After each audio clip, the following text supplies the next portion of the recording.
안녕하세요, 여러분. 오늘도 뜨거운 트로트 이슈로 찾아왔습니다. 양지은 12월 수입이 공개됐다는 소문, 그리고 통장 화면을 본 제작진이 먼저 웃었다는 이야기까지. 도대체 무슨 숫자가 등장했길래 현장이 그렇게 술렁였을까요? 게다가 미스트롯사에서 가장 인기 있는 심사위원이라는 말이 나오는 진짜 이유도 함께 파헤쳐봅니다. 자, 여기서 한 가지 질문. 그 웃음은 놀라움이었을까요? 확신이었을까요? 지금부터 그날의 결정적 장면 속으로 들어가 보겠습니다. 그날은 촬영장 공기가 이상할 만큼 가벼웠다. 평소라면 리허설부터 본 촬영까지 제작진의 얼굴에는 늘 전쟁 같은 긴장감이 걸려있기 마련인데 그날만큼은 어딘가 들뜬 웃음이 스튜디오 복도를 타고 번졌다. 들었어? 아직 확실한 건 아니래. 근데 통장까지 봤다던데 이런 말들이 마치 비밀 암호처럼 오가고 누군가는 커피를 들고 서성였고 누군가는 이어폰을 빼고 길을 쫑긋 세웠다. 그리고 그 소문이 중심엔 단 하나의 이름이 있었다. 양지은. 누군가가 입을 열었다. 양지은 12월 수입이 공개됐다는데 통장 보고 제작진이 먼저 웃었다. 이 한 줄이 마치 성냥불처럼 모든 상상력을 확 타오르게 만들었다. 웃었다는 말은 단순히 재미있었다는 뜻일까? 아니면 예상치 못한 규모 앞에서 현실감이 사라졌다는 뜻일까? 현장에서 먼저 웃어버렸다는 건 그 숫자가 너무 커서 놀라움이 웃음으로 튀어나온 순간일까? 아니면 이렇게까지 벌었어? 라는 감탄이 폭발하는 형태였을까? 양지은은 어느 날 갑자기 나타난 반짝 스타가 아니다. 단숨에 무대를 점령한 것처럼 보이지만 그 뒤에는 쌓이고 쌓인 시간과 감정의 층이 있다. 누군가는 그녀를 목소리로 사람의 마음을 눌러앉히는 가수라고 말한다. 웃음이 나올 정도로 과장된 표현 같지만 무대에서 한 소절만 들어도 이해가 되는 순간이 있다. 그 힘은 단지 고음이나 성량이 아니라 이야기를 진짜처럼 들리게 하는 설득력이다. 그리고 지금 이 설득력이 무대 밖에서도 통한다. 12월은 유독 잔인한 달이다. 달력이 마지막 장으로 넘어가는 순간 방송가도 행사판도 기업도 한 해의 정산을 위해 마지막 불꽃을 터뜨린다. 연말 특집, 시상식, 특집 공연, 지역 축제의 앙코르 무대, 기업 행사의 피날레, 브랜드 캠페인의 클로징. 이름값 있는 사람들은 그 달의 일정이 폭발하듯 몰리고 스케줄표는 빈칸을 찾기 어려워진다. 그러니 12월 수입이라는 키워드가 사람들을 자극하는 건 당연하다. 그 한 달이 얼마나 바빴는지, 그 바쁨이 어떤 결과로 이어졌는지 대중은 숫자라는 형태로 보고 싶어한다. 그 소문 속 장면을 상상해보자. 제작진이 무심코 종이 한 장을 넘겼다. 혹은 화면을 휙 스크롤했다. 그리고 그 다음 누군가가 푸하고 웃음을 터뜨렸다. 그 웃음은 비웃음이 아니라 현실을 잠깐 놓친 사람의 반응이다. 너무 크면 사람은 멈춘다. 멈췄다가 웃는다. 믿기지 않아서. 아니, 믿고 싶은데 머리가 따라가지 않아서. 그래서 웃는다. 그 웃음은 와, 진짜 대단하다의 다른 표현일 때가 많다. 대체 양지은의 수입은 어디서 만들어지는 걸까?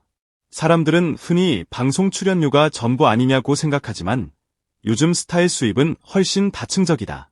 방송 출연료, 공연 출연, 축제 라인업, 브랜드 협업, 음원 수익, 유튜브나 콘텐츠 수익, 행사 MC나 게스트, 광고 모델 활동, 팬미팅, 굿즈, 그리고 무엇보다 이름이 만들어내는 프리미엄. 여기에 연말은 모든 흐름이 한꺼번에 몰리는 계절이다. 그러니 한 달의 수입만으로도 사람들의 상상이 폭주하기 충분하다. 하지만 더 흥미로운 건 사람들이 단순히 얼마 벌었대에서 멈추지 않는다는 점이다. 그 다음 질문이 항상 따라온다. 양지은이 이렇게 잘 나가? 왜 그녀가 미스트롯사에서 가장 인기 있는 심사위원이라는 말이 나와? 여기서부터 이야기는 숫자를 넘어 이유로 이동한다. 그리고 그 이유를 파고드는 순간 양지은이 가진 독특한 매력이 또렷하게 드러난다. 심사위원은 생각보다 어려운 자리다. 잘하면 칭찬을 못 듣고 못하면 욕을 먹는 자리다. 참가자의 인생을 건 무대가 끝나면 심사평은 단 몇 초 안에 사람을 울리고 사람을 상처낼 수 있다. 말 한마디가 다음날 기사 제목이 되고 짤로 잘려 돌아다니고 댓글로 불타오른다. 그래서 심사위원에게 필요한 건 실력 이상의 기술이다. 분위기를 읽는 감각, 참가자의 심장을 꿰뚫는 눈, 동시에 시청자의 공감을 놓치지 않는 균형. 양지은은 이 균형을 아주 인간적으로 다룬다. 그녀의 심사평이 사랑받는 이유는 종종 간단하다. 참가자를 평가 대상으로만 보지 않고 사람으로 본다는 느낌을 주기 때문이다. 어떤 심사위원은 기술을 강조하고, 어떤 심사위원은 캐릭터를 부각시키고, 어떤 심사위원은 날카로운 말로 긴장감을 만든다. 그런데 양지은은 그 사이에서 독특한 온도를 유지한다. 차갑게 기준을 세우면서도 뜨겁게 응원한다. 칼날 같은 진단이 나오다가도 마지막 한마디는 꼭 사람을 살려놓는다. 시청자들은 이걸 본능적으로 알아챈다. 아, 저 사람은 진짜 무대를 아는구나. 그리고 아, 저 사람은 진짜 마음을 아는구나. 특히 미스트롯 4 같은 프로그램은 실력만으로 끝나지 않는다. 무대는 실력의 전쟁이지만 방송은 감정의 전쟁이다. 무대 뒤에서 긴장에 떨고 가족을 떠올리며 울고 연습실에서 밤을 새우며 버티고 탈락의 공포를 삼키며 다시 올라서는 사람들. 시청자들이 붙잡히는 건 그 감정의 서사다. 양지은은 그 서사를 같은 언어로 이해하는 사람처럼 보인다. 그래서 그녀의 한마디가 심사평이 아니라 인생 조언처럼 들릴 때가 있다. 이런 순간이 쌓이면 심사위원의 인기는 순식간에 폭발한다. 그런데도 사람들은 계속 묻는다. 그래서 통장 보고 웃을 정도면 도대체 어느 정도인데 여기서부터는 상상력이 폭주한다. 누군가는 한 달에 집 한 채급이라고 하고 누군가는 차 한 대가 아니라 차 여러 대급이라고 한다. 하지만 중요한 건 숫자 자체가 아니다. 사람들이 진짜 보고 싶은 건 그 숫자 뒤에 있는 영화 같은 장면이다. 제작진이 먼저 웃었다는 그 장면. 흔히 말하는 성공의 순간을 증명하는 한 컷이다. 마치 드라마에서 계약서에 도장을 찍는 순간처럼 혹은 통장 잔액을 보고 손이 떨리는 순간처럼 성공이 실제가 되는 장면을 대중은 갈망한다. 미스트롯사에서 그녀가 인기 심사위원이라는 말이 나오는 이유도 결국 같다. 실력으로 인정받고 말로 공감받고 태도로 믿음받는 사람. 참가자를 살리면서도 무대를 살리고 프로그램의 긴장감을 유지하면서도 시청자의 마음을 놓치지 않는 사람. 그런 심사위원은 흔치 않다. 그래서 더 눈에 띄고 그래서 더 사랑받는다. 그리고 사랑받는 사람은 필연적으로 더 바빠진다.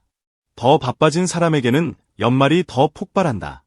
수입 이야기가 뜨거워지는 구조가 완성된다. 이쯤에서 다시 그 웃음으로 돌아가 보자. 제작진이 먼저 웃었다는 그 소문. 어쩌면 그 웃음은 숫자 때문만이 아니라 역시 양지은이라는 확신 때문에 터졌을지도 모른다. 사람은 자기 외상이 맞았을 때도 웃는다. 그럴 줄 알았다. 이 사람은 이런 결말을 맞을 사람이다. 성공이 너무 자연스러워서 오히려 웃음이 나온다. 그게 진짜 무서운 지점이다. 성공이 놀라운 사건이 아니라 예상 가능한 결과가 되어버린 사람. 양지은이 지금 그 지점에 서 있다는 뜻이다. 그리고 여기서 드라마는 끝나지 않는다. 소문이든 화제든 중요한 건 다음 장면이다. 12월이 끝나고 1월이 시작되면 사람들은 또 묻는다. 다음 달은? 다음 무대는? 다음 심사는? 스타에게 시간은 멈추지 않는다. 화제는 다음 화제를 낳고 기대는 더 큰 기대를 만든다. 양지은의 통장 이야기가 사람들의 입에 오르는 순간 그녀는 이미 다음 장면을 요구받고 있다. 더 강한 무대, 더 따뜻한 심사평, 더 잊히지 않는 순간. 대중은 늘 다음을 원한다.